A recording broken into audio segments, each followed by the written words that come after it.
Thank you for watching, liking, commenting, sharing, and subscribing right now. Lester Morrow, another one of our supporters at live.pirillo.com, asked a very simple question. What are ISO and RAR files, and how do I install them so that I may use them?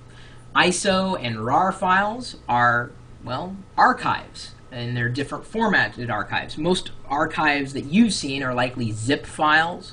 In the Mac's case, you may see HQX files, which are very, very old archive files. It's a way of putting a whole bunch of files into one file, compressing them down to make it easier and in a more organized fashion transmit files back and forth. So if I have a set of files that are this big and I compress them down to this big, it'll be faster to send, in theory, over a network like the internet or over DCC or in a way to drag and drop them between buddies. So ISO files are essentially image files, or disk images. In some cases, you may download an ISO file from the internet and it says, you know, burn this as an image. So you would use an editor or like Nero or Roxio. And by the way, guys, I did get a Roxio coupon for everybody who wanted to get the Easy Media Creator that I was talking about.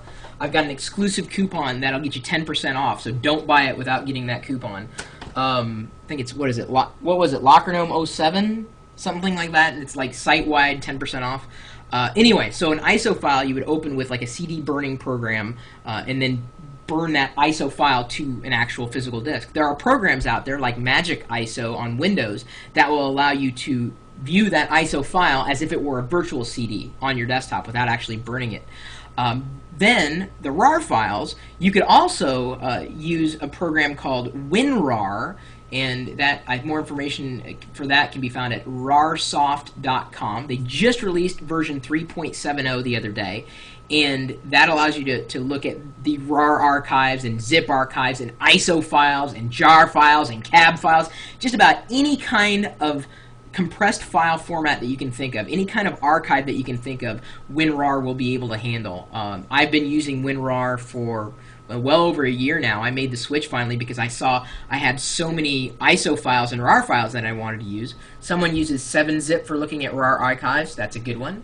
IZA RC, I don't know, ISARC, that's one, I guess, another utility that people are using. A lot of people like that because it's good and free and decompresses more types than WinRAR. Interesting. Maybe that'll have a leg up over WinRAR. I mean, ultimately, it's being able to find software, a single piece of software that's going to handle the most amount of files that you use. For what most people need, WinRAR will be okay, or maybe even IZARC since it's absolutely free. In some cases, and in most cases, you're just going to deal with zip files, and Windows now handles it natively, as does OS X. So as far as most average users are concerned, you wouldn't even worry about a RAR or an ISO file. It's just people that are downloading bigger archives or different kind of archives from the internet would need to worry about managing and opening RAR and ISO files. So there's a handful of recommendations for you. I happen to like WinRAR. Other people like 7-zip and IZARC. I don't know. Do you have any other recommendations out there? I mean, we're certainly open to hearing about them here at live.pirillo.com.